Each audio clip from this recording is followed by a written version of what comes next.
I'm Dr. Niles. I'm going to talk about data collection and questionnaire development. These are the objectives of the session. At the end of the session, the participants shall be able to identify the different methods and tools of data collection and will be able to learn how to develop a questionnaire.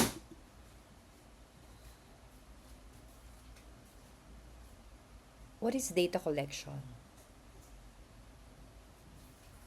Data collection is the systematic process of gathering information from different sources.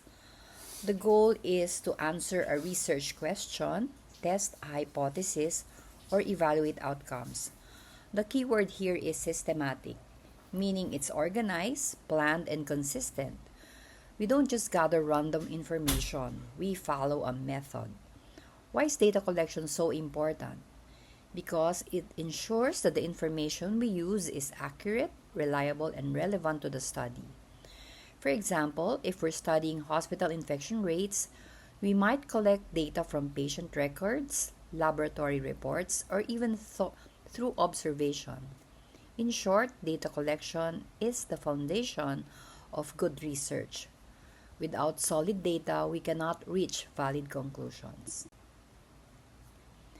These are the various methods of data collection, each suited to different research objectives, contexts, and types of data being collected.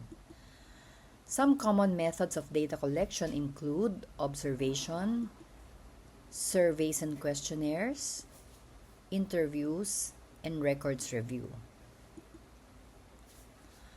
The tools needed to collect information in research depend on the nature of the research question, the type of data being collected, and the research methodology being employed. However, some common tools used in data collection include questionnaires, interview guides, observation protocols or checklists, and record review forms. In research, a questionnaire is a structured instrument or tool used to collect data from individuals or groups of respondents. It typically consists of a set of standardized questions or items designed to gather information on specific variables, attitudes, opinions, behaviors, or demographics. It can be administered in various formats, including paper-based surveys, online surveys, telephone interviews, or face-to-face interviews. It can be used in quantitative research to collect numerical data that can be analyzed statistically, as well as in qualitative research to gather descriptive or narrative information.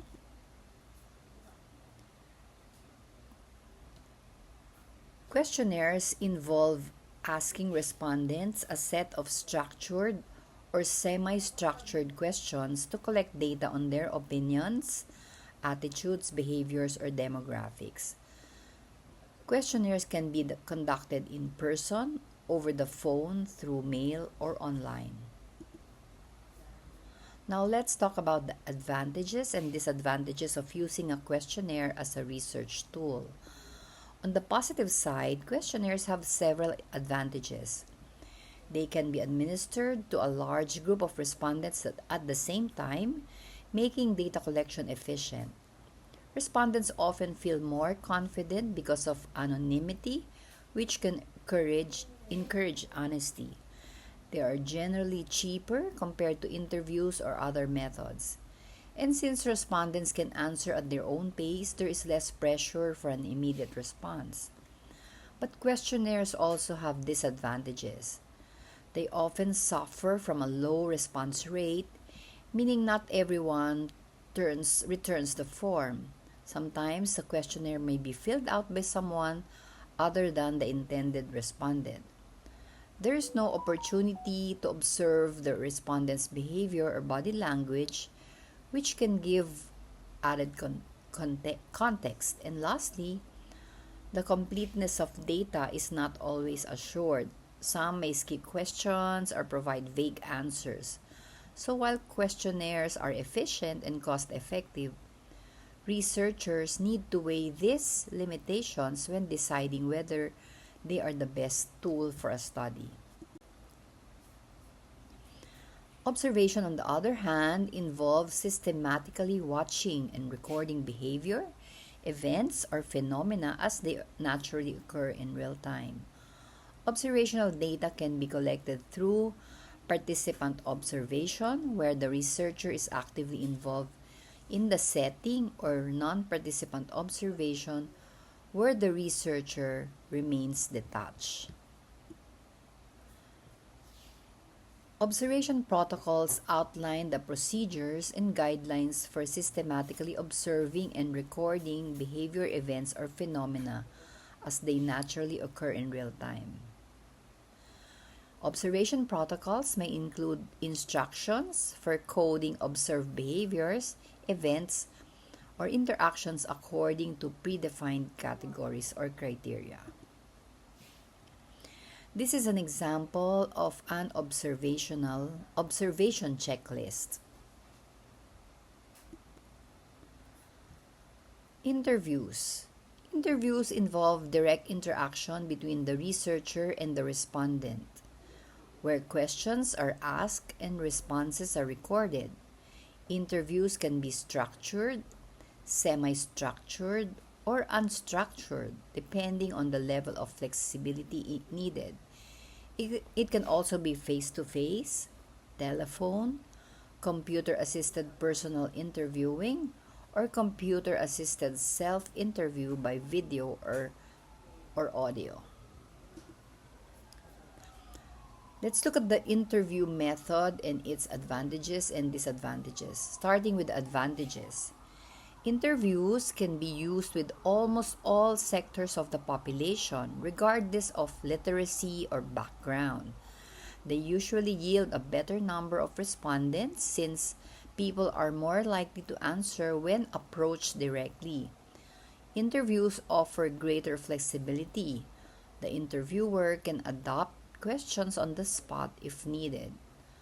Another benefit is the ability to make observations during the interview, such as tone, expressions, or behavior. And importantly, interviewers allow for clarification of questions or responses, reducing misunderstandings. On the other hand, there are some clear disadvantages. Interviews are usually more expensive compared to written questionnaires. They cannot easily reach a large number of people at once. Responses may be influenced by the interviewer's attitude or presence, which can bias results. Conducting interviews is labor-intensive, requiring training and effort. And finally, the process is time-consuming, especially with large sample sizes. So while interviews provide richer data and flexibility, they also demand more resources and careful management. This is an example of interview guide. An interview guide is basically a structured outline that researchers use when conducting interviews. Its purpose is to make sure all important topics are covered while still allowing flexibility in the conversation. Using an interview guide ensures consistency, especially if more than one interviewer is working on the study. It helps reduce the risk of forgetting key points and keeps the discussion on track. A typical interview guide includes different parts: opening questions that warm up the respondent and make them comfortable, key questions that address the main research objectives, probes or prompts, which are follow-up questions to dig deeper into interesting responses, and finally, closing questions, which help wrap up the interview and allow the respondent to share any additional thoughts. In short, an interview guide provides structure and direction while still keeping the interview conversational and flexible. Records review. Secondary data analysis involves using existing data that was collected for other purposes. This may include data from government agencies, research institutions, or organizational records. Secondary data analysis can be cost-effective and time-saving but requires careful consideration of data quality and relevance.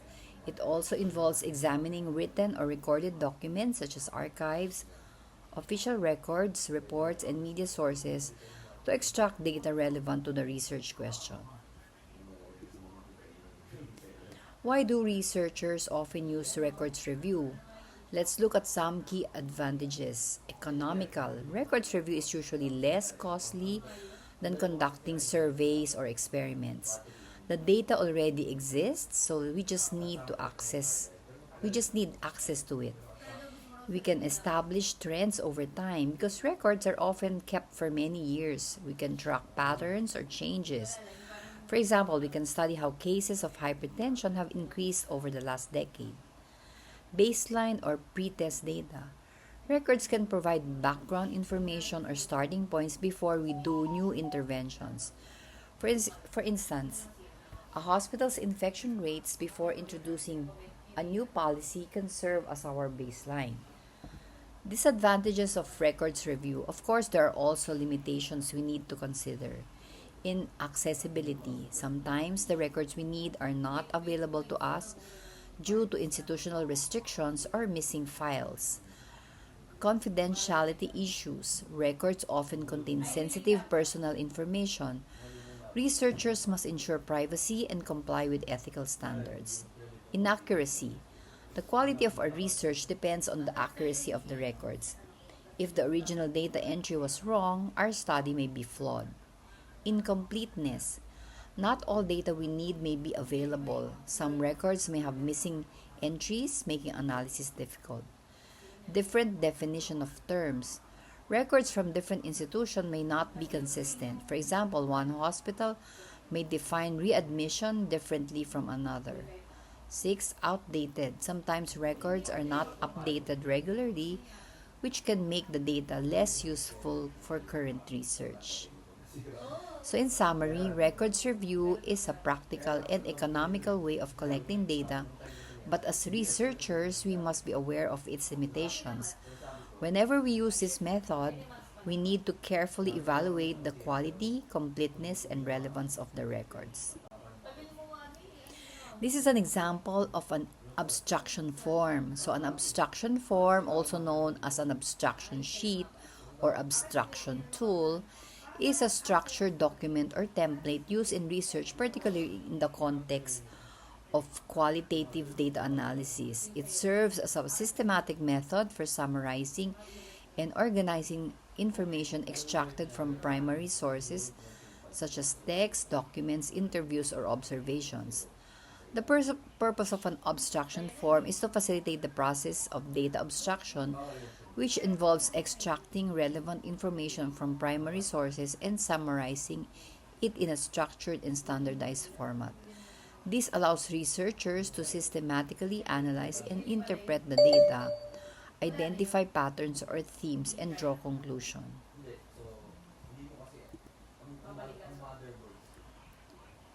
We now go to questionnaire development.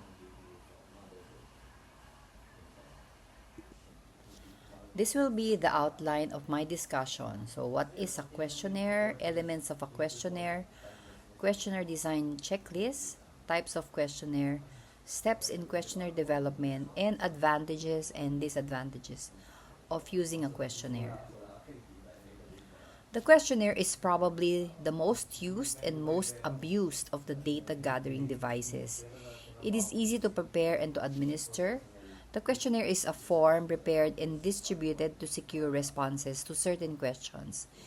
It is a device for securing answers to questions by using a form which the respondent will fill by himself. It is a systematic compilation of questions. It is an important instrument being used to gather information from widely scattered sources. Normally used where one cannot see personally all of the people from whom he desires responses or where there is no particular reason to see them personally. These are the elements of a questionnaire. For the title, it should be clear, very clear and precise. This helps identifies the domain of the investigation. The respondent is initially oriented to the investigation, and it should be captivating enough to attract attention and enthusiasm. Before the actual questions, every good questionnaire begins with a general introduction. This section explains to the respondent who is the one conducting the study and why it is being done.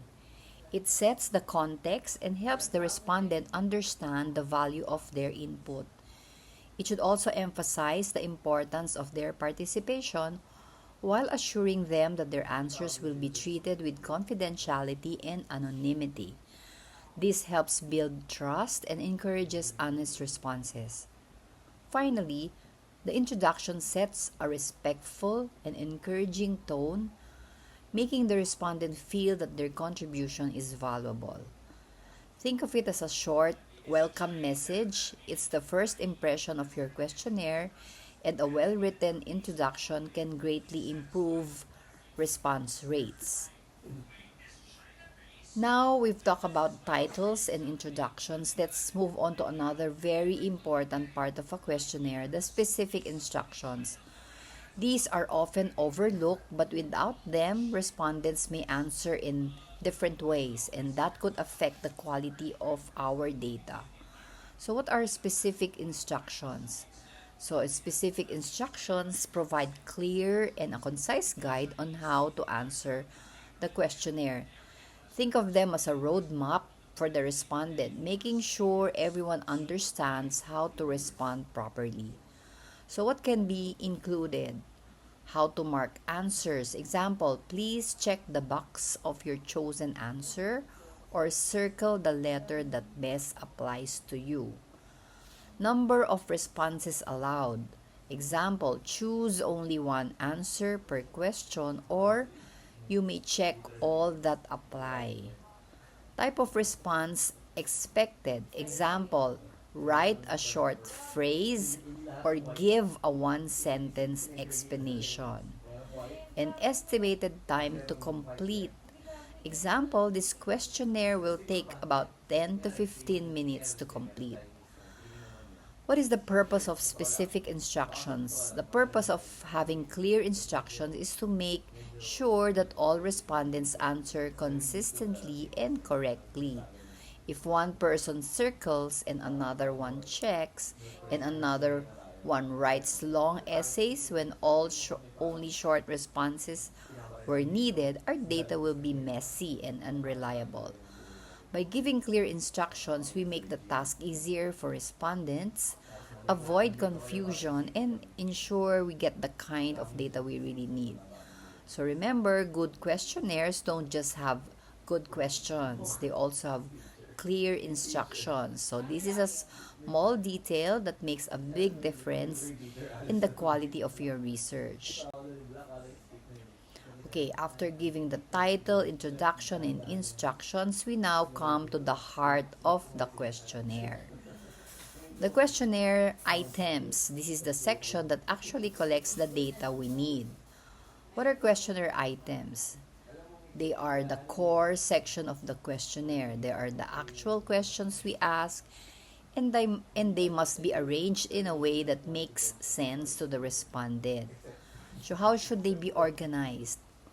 There should be a logical order, usually from the general to specific or grouped by topic.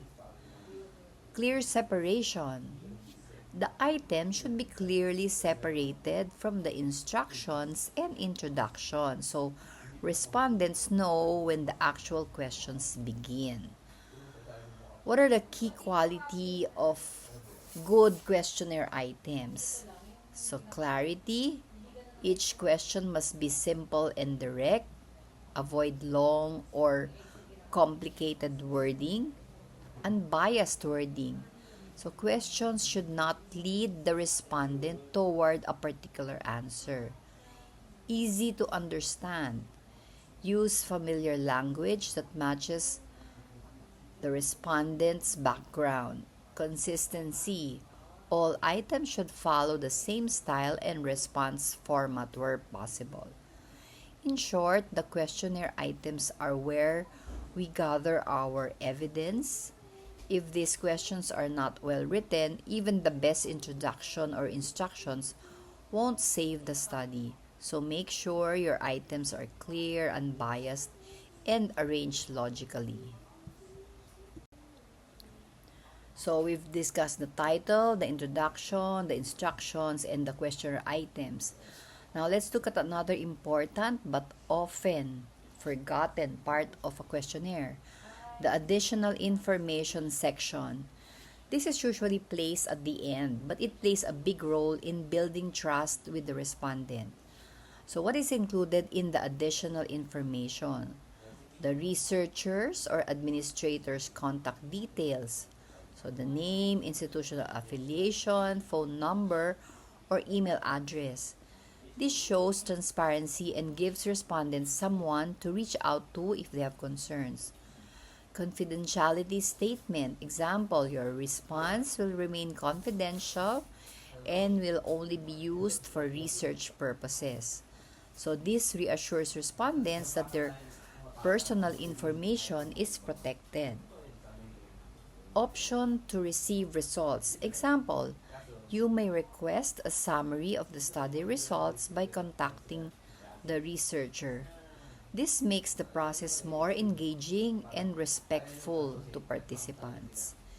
Ethical compliance, if applicable. Example, the study has been reviewed and approved by the Ethics Review Committee of UERM.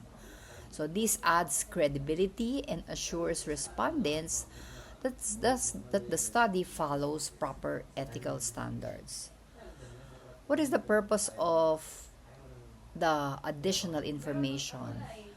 The purpose of this section is to promote transparency, trust, and accountability. So respondents are more likely to answer honestly if they feel their privacy is protected and that the researcher is credible and approachable. So while this section may look simple, it's actually very important. It shows professionalism, ensures ethical compliance, and reassures respondents that their contribution is valued and respected. Finally, after all the questions and additional information, every questionnaire should have a closing statement. This is usually short, but it's very important because it leaves the last impression on the respondent. So what is a closing statement? The closing statement is a polite note of appreciation given at the end of the questionnaire. It acknowledges the effort of the respondent and shows that their contribution is valued. What does it usually contain? Gratitude, a simple thank you for their time and responses. Recognition of value, letting respondents know their input will make a difference. Positive tone, ending on a respectful and encouraging tone. So example is, thank you for your valuable time and honest responses. Your input will greatly contribute to the success of the study. We appreciate your participation. Your answers will help improve health programs in the community. So thank you for sharing your thoughts. Your feedback is important to us. So why it matters? Why, even though it's brief, the thank you note helps maintain goodwill. Respondents who feel respected are more likely to give thoughtful answers. And if you ever need to reach them again for follow-up, they'll be more willing to cooperate. So remember, ending your questionnaire with a sincere thank you is not just good manners, it's part of ethical and professional research practice. So this is the questionnaire design checklist. So when we design a questionnaire, we must remember that it's not just about asking questions. It's about asking the right questions in the right way. A poorly designed questionnaire leads to poor data. So let's go through a checklist of what makes a good questionnaire. Number one, importance of the topic. The questionnaire should focus on a topic that is both important and significant. Respondents must feel that their answers matter. If the topic seems trivial, they won't give it serious thought. Significance is clearly stated. Always let respondents know why you are collecting this data. You can do this in the introduction or in a cover letter. This sets the tone and builds trust. Number three, collect only when you cannot get it elsewhere. So do not waste time asking for information that is already available in books, reports, or records. Questionnaires should only collect unique data that can't be obtained from existing sources. Keep it short and focus. Less is more. So long questionnaires discourage respondents. Limit questions to essential data only. A short, focused questionnaire ensures higher response rates and better accuracy. Good layout. Presentation matters. The questionnaire must be neat, attractive, and clearly printed. A messy layout makes it harder to follow and may lead to mistakes. Number six, clear directions. Always give complete instructions. Respondents should know exactly how to answer. Explain if they should check, circle, or write. Define any key terms so that there is no confusion. Number seven is objectivity of questions. So questions must be neutral and unbiased. Do not include hints, clues, or words that may lead to respondents toward a certain answer. Logical arrangement. Questions should flow logically, usually from simple to complex or from general to specific. This helps respondents warm up and keeps the survey organized. Number nine, avoid double-barreled questions. Never ask two things in one question. For example, do you eat healthy food and exercise regularly? That's really two questions. Each item should deal with one idea only. So, a well-designed questionnaire is short, clear, objective, and meaningful. Following this checklist ensures that the data you collect is both reliable and useful. Now, let's talk about the different types of questionnaires. Questionnaires can be classified into three main types: unstructured, structured, and semi structured. Each has its own strengths, weaknesses, and suitable uses in research. Unstructured questionnaires are open ended, these are the most flexible type. In an unstructured questionnaire, respondents are free to express their thoughts in their own words. Examples include completely unstructured questions, thematic apperception test, word association, and sentence story or picture completion. Next is structured or close-ended. Examples include dichotomous questions, multiple choice questions, scale questions, matrix questions, contingency questions. Third is semi-structured questionnaires or mixed. So, to summarize, unstructured is open-ended, free expression, rich but harder to analyze. Structured, close-ended, easy to analyze but less depth. Semi-structured, a balanced mix of both. Choosing the right type of questionnaire depends on your research question, objectives, and the kind of data you need. Now let's look at open-ended or unstructured questionnaires. These are questions that do not provide predefined answer options. Instead, respondents are free to answer in their own words, giving richer and more detailed information. A special form of this is the completely unstructured approach, often used in psychology and health research. Examples also include thematic apperception test, where respondents tell stories about unambiguous pictures. Word association, where the first thought or word that comes to mind is recorded, and sentence, story, or picture completion, where respondents are asked to complete an unfinished sentence, a story, or image. The advantage of open-ended questionnaire is that they provide depth, nuance, and insights into emotions and motivations. However, they're also time-consuming to administer and analyze since answers vary widely. Open-ended questionnaire is designed to give respondents complete freedom to express their thoughts. Unlike multiple choice questions, these do not provide predetermined options. Instead, participants write or say whatever comes to mind. The big advantage is that open ended questions can uncover true, deep, and sometimes unexpected insights. For example, if you ask, "What do you think could improve hospital services?" you may get answers that you never considered before. Another benefit is that they avoid bias since you're not limiting people to pre-listed choices. They can say what they think. But of course, there are challenges.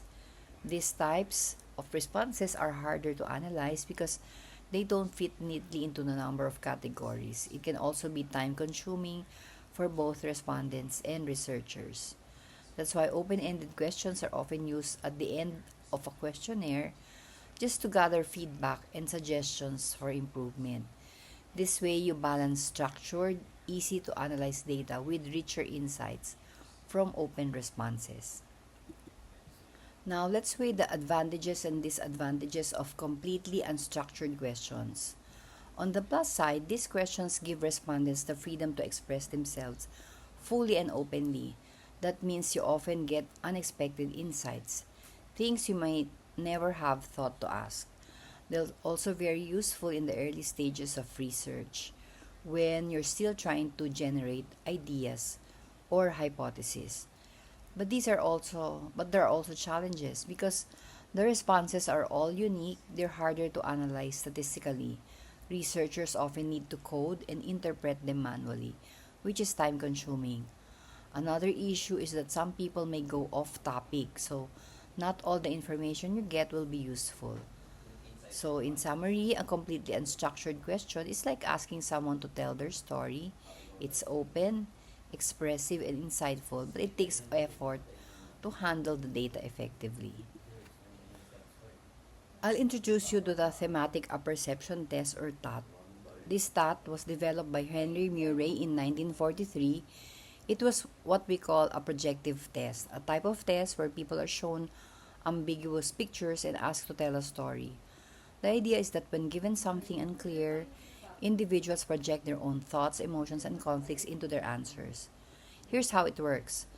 The respondent is shown a series of pictures one at a time. For each picture, they're asked four guiding questions. What is happening? What led up to this situation? What will the outcome be? And what are the characters thinking and feeling? The responses are then analyzed not for right or wrong answers but for themes, motivations, conflicts, and emotions that come up repeatedly. For example, a person's stories might reveal underlying concerns about relationships, power, or achievement. The apperception test is less about the picture itself and more about the story the person creates. These stories give psychologists a window into hidden aspects of personality and emotional life. Let's move on to the two other types of projective techniques: word association questions and sentence story or picture completion. So first, in word association, respondents are presented with a word and are asked to say the very first word that comes to their mind. For example, if I say exam, someone might respond with tension. If I say mother, the response might be love. The idea is that these quick, spontaneous associations reveal underlying attitudes, feelings, or even conflicts that the respondent may not openly express. Next, we have sentence, story, or picture completion. In this method, the respondent is given something incomplete, like a half-finished sentence, a story fragment, or even a cartoon with an empty speech balloon, and they are asked to complete it. So, moving on, we have sentence completion.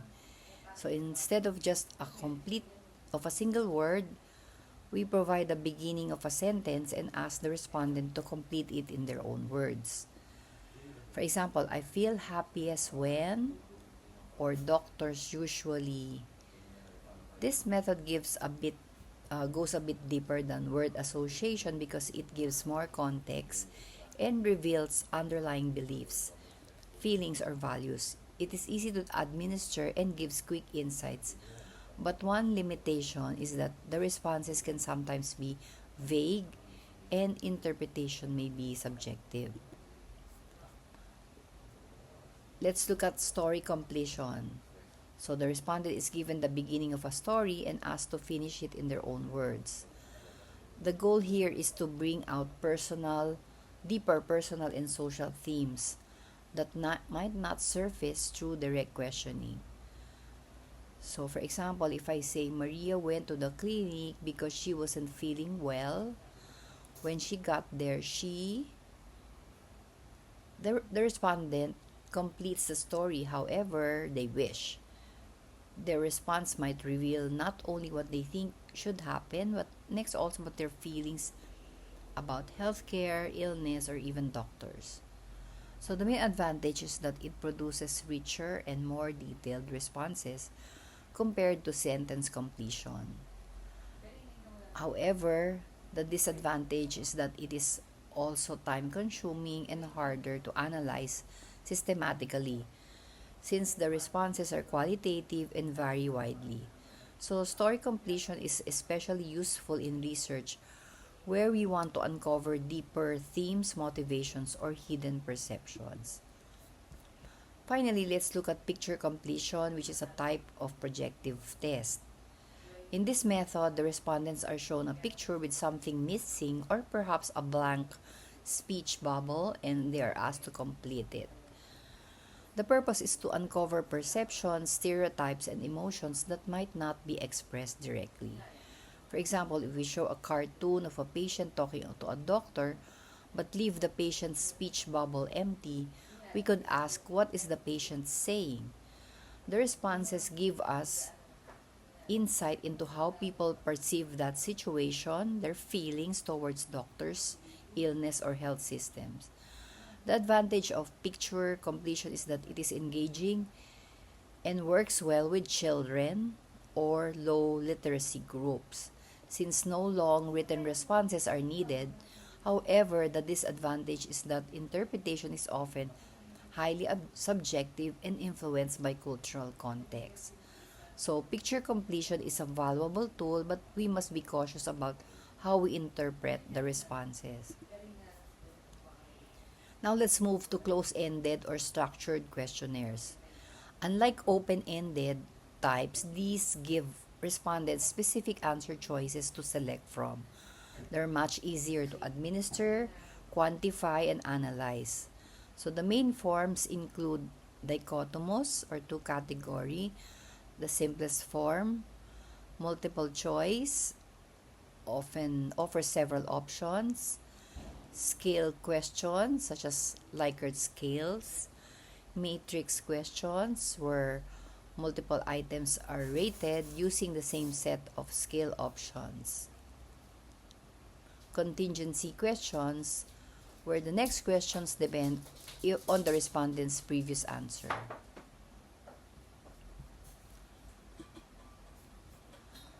So let's move on to the dichotomous questions. So these are called two category questions and they represent the simplest form of a closed-ended question. Here, respondents must choose between just two possible mutually exclusive answers. Some key features, they offer only two response options such as a yes or no, true or false, agree or disagree, and they force a clear choice, leaving no middle ground or neutral response. They're very easy to administer and analyze, which is why they're so common in surveys and questionnaires. For example, if I ask, do you exercise at least 3 times a week? Yes or no? That's a dichotomous question. So the main strength of this type is its simplicity and clarity, but the limitation is that it may oversimplify complex opinions since people may feel their answer is somewhere in between the two extremes. So here's the limitation. They don't capture the middle ground. For instance, someone who feels partly yes or partly no has no way of expressing that. So while the dichotomous questions give clear results, they may oversimplify complex opinions. Now let's look at multiple choice questions. One of the most common forms of closed-ended questions. These provide respondents with a set of predefined answers and they either pick just one or select all that apply. The advantage of multiple choice questions is that they're easy to administer and analyze since responses fall neatly into categories. However, we must make sure that options are both mutually exclusive, meaning they don't overlap, and exhaustive, so every possible answer is covered. For example, what is your primary source of health information? The respondent can choose from doctor, internet, family, and friends, TV or radio, and if none of these fit, there's an others. Please specify option. So this makes the question clear, structured, and easy to interpret.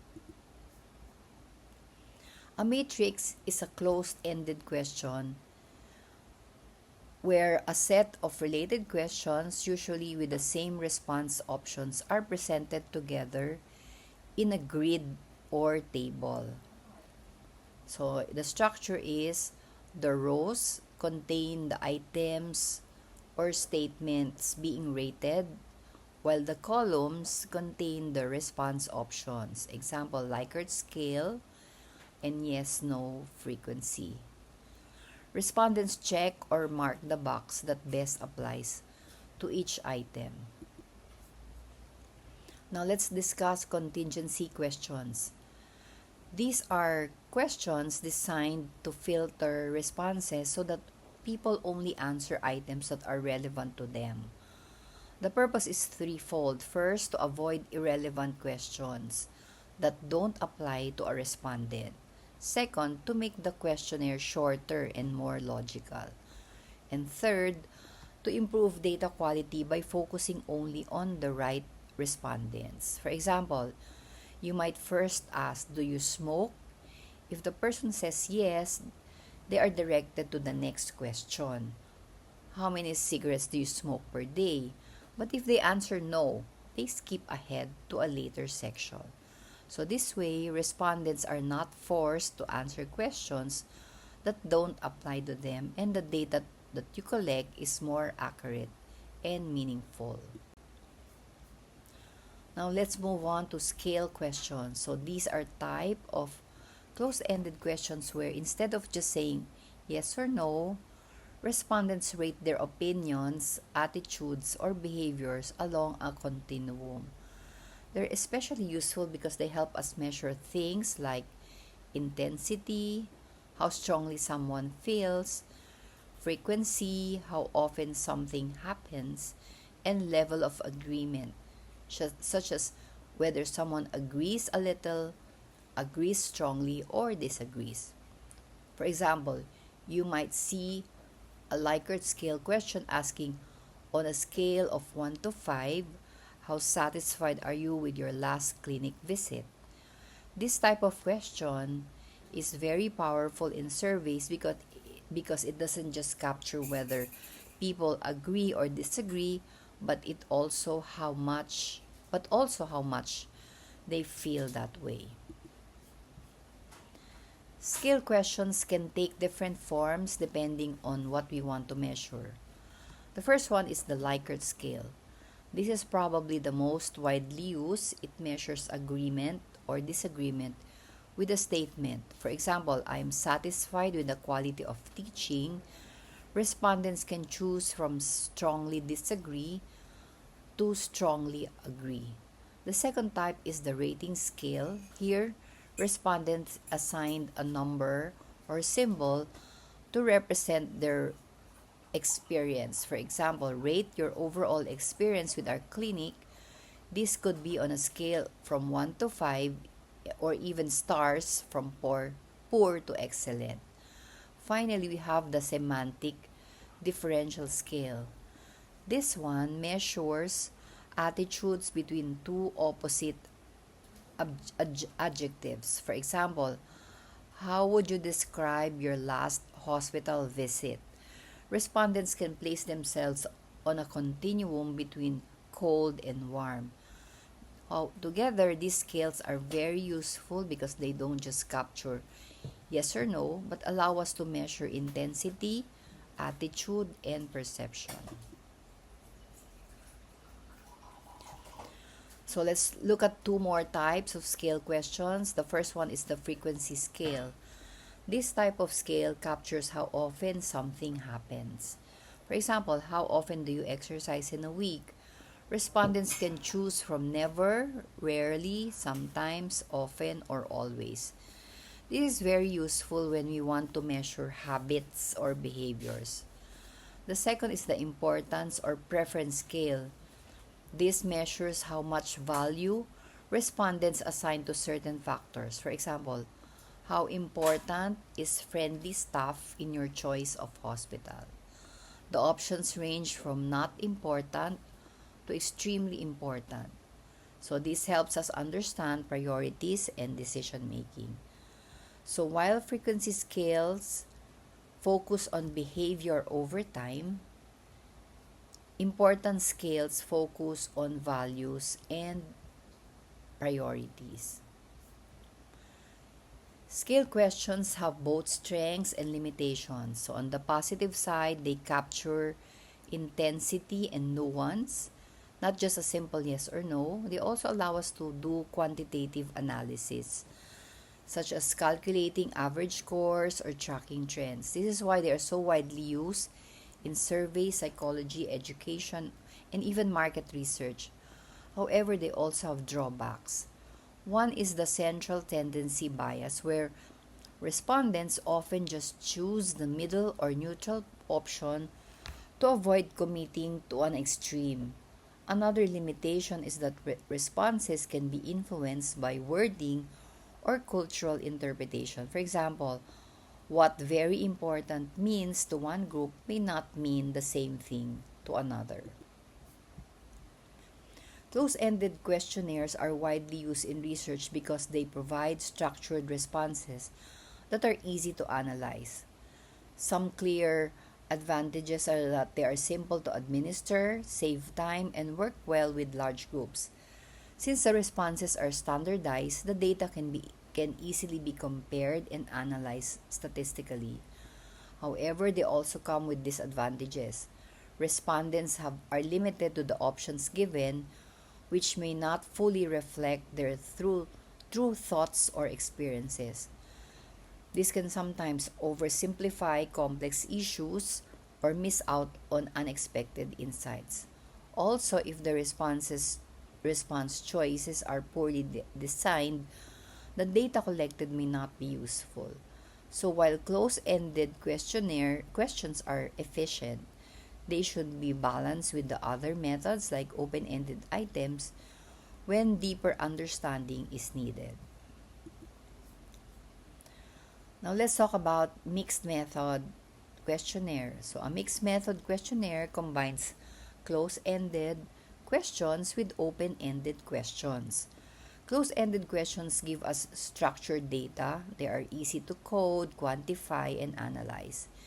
For example, rating scales or yes/no questions. Open-ended questions, on the other hand, allow respondents to express themselves freely in their own words. So these provide rich insights that numbers alone cannot capture. So let's take an example from patient satisfaction research. So a close-ended question might be, how would you rate the cleanliness of the hospital? Very poor, poor, fair, good, or excellent. Then we can follow it up with an open-ended question such as, in your own words, what did you like most about your visit today? So by combining both approaches, we get the best of both worlds. So quantitative data that's easy to analyze statistically, and qualitative data that adds depth and meaning. So this method is especially useful when we want to measure trends while still hearing the unique voices and perspectives of our respondents. Have you ever wondered how researchers design effective questionnaires that actually deliver meaningful insights? It's not just about asking questions, it's about asking the right questions in the right way. I'm going to walk you through the 7 essential steps in developing a questionnaire that's both reliable and insightful. Step 1: what problem or need is to be addressed? Start with clarity. What issue are you trying to solve, whether it's understanding customer satisfaction or evaluating a training program? Defining the problem sets the foundation for everything that follows. Step 2: review the relevant literature. Next, do your homework. Reviewing existing research helps you avoid reinventing the wheel and ensures your questionnaire builds on established knowledge. It helps you identify gaps that your study can fill. Step 3: review what to evaluate. Now, narrow your focus. What exactly do you want to measure? Attitudes, behaviors, experiences? These steps this step ensures your questions align with your research goals. Step 4: define parameters. Here, you set the boundaries. Who are your respondents? What's the scope of your study? Defining parameters helps you stay focused and ensures your results are relevant. Step 5: develop relevant questions. This is where the magic happens. Craft questions that are clear, concise, and aligned with your objectives. Use closed-ended formats for easy analysis, but make sure that they're meaningful and unbiased. Step 6: conduct preliminary study. Before going big, test small. A pilot study helps you catch confusing questions, technical glitches, and unexpected responses. It's your chance to refine before launch. Step 7: applied item analysis for final selection of questions. Finally, analyze your items. Which questions performed well? Which ones didn't? Item analysis helps you select the most effective questions for your final questionnaire. So don't forget, a well-developed questionnaire isn't just a list of questions. It's a strategic tool. Each step in the process ensures your data is valid, reliable, and truly useful. Now, let's talk about some key tips for writing effective closed-ended survey items. These are questions where respondents pick from a list of options. Avoid double-barreled questions. This means don't ask two things at once. For example, asking, do you approve or disapprove of girls' participation in outdoor activities, is confusing because it really asks two questions at once. The respondent can only give one answer, which may not reflect their true opinion. Provide complete and mutually exclusive options. Make sure all possible answers are listed and that no two options overlap. Each respondent should be able to pick one clear answer. Use numeric intervals sparingly. Avoid ranges unless absolutely necessary because sometimes they make people hesitate to answer. For instance, asking about annual parental income or number of beers consumed on the last drinking occasion is okay, but general ranges like 5 to 10, 10 to 15 can be confusing. Specify time frames.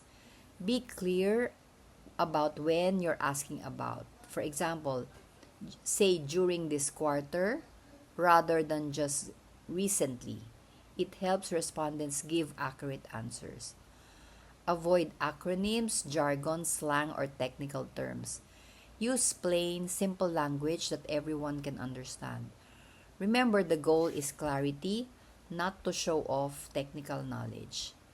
Use complete sentences. Make questions full and clear. For example, instead of just saying sex, phrase it as sex, are you male or female?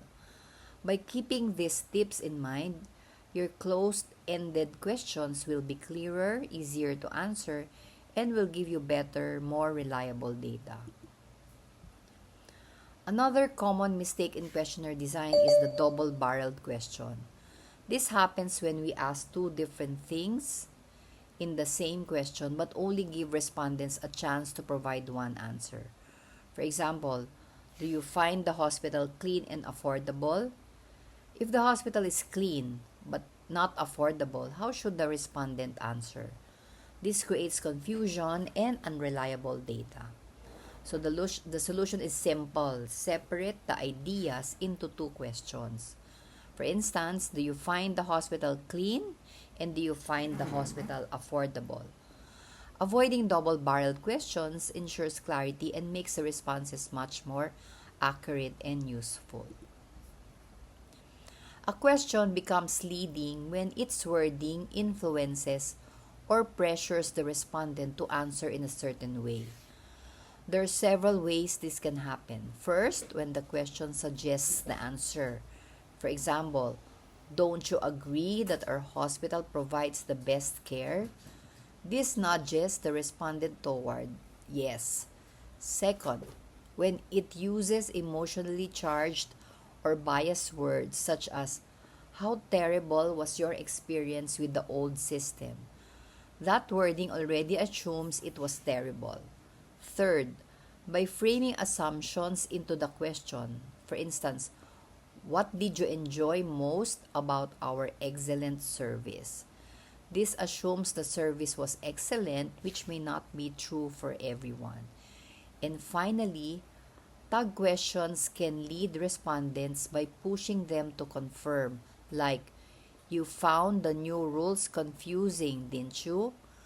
In short, leading questions reduce objectivity and can bias your data, so they should be avoided in good questionnaire design. A loaded question is different from a leading question, though both can bias responses.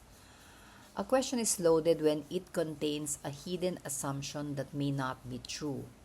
For example, why do you dislike your boss?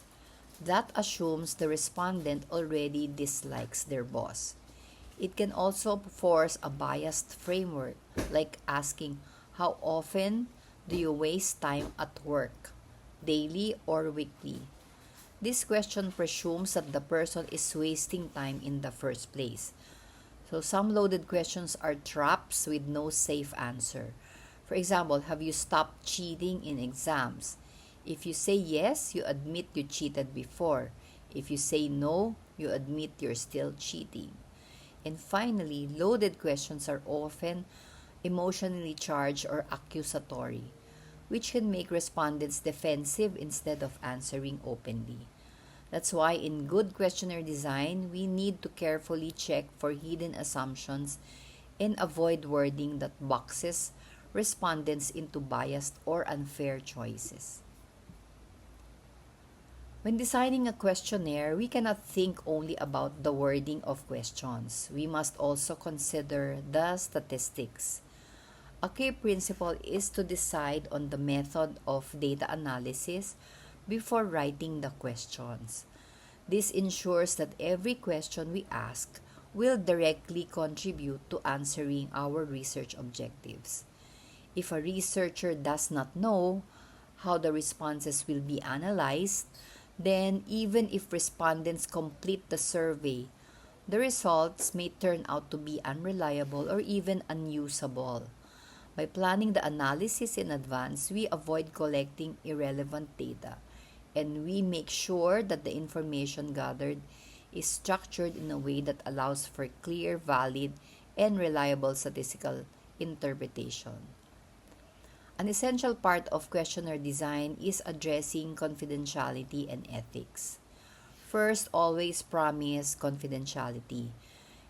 Make it clear that responses will only be used for research purposes and not disclosed to anyone else. Second, we must respect the respondent's privacy by avoiding questions that are too personal or invasive unless they are truly necessary for the study. Third, only ask what is needed.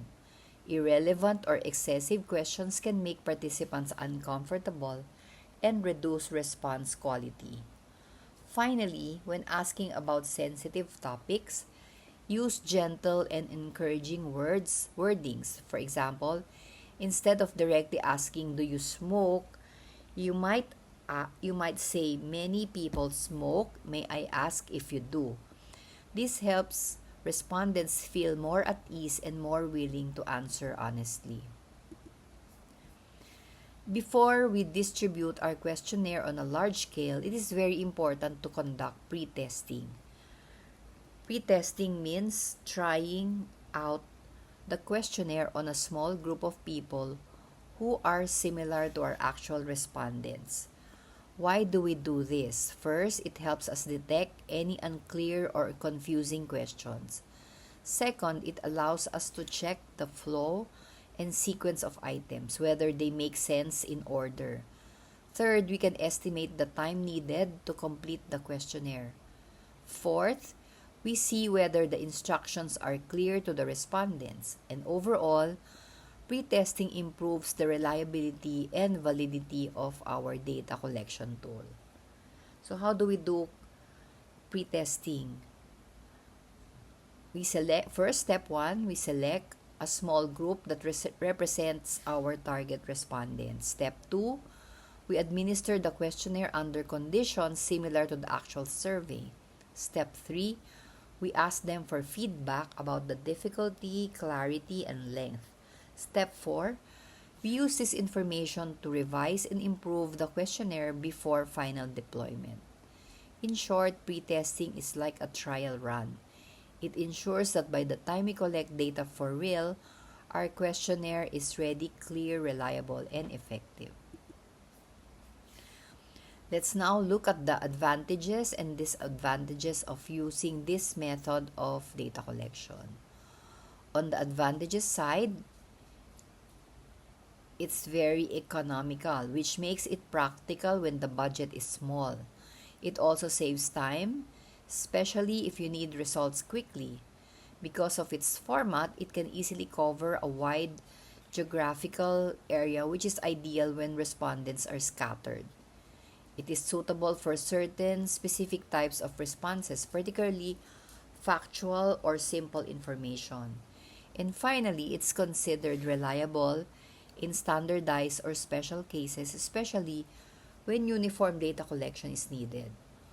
On the disadvantages side, responses have limited depth, meaning you cannot probe deeper into people's thoughts. There's no personal contact with respondents, so rapport is lacking. There's also a greater chance of inaccurate or dishonest answers. The risk of incomplete responses is higher, and some may even be illegible or unclear. Finally, this method is not useful for complex or sensitive issues because it doesn't provide the safe space needed for such discussions.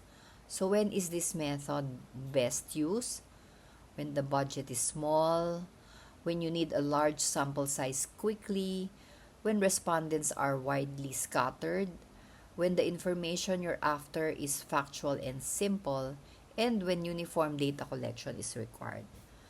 But it is not recommended when you need in-depth probing, when personal rapport is important, when the topic is sensitive or controversial, when responses require detailed explanation, or when the literacy level of respondents is low.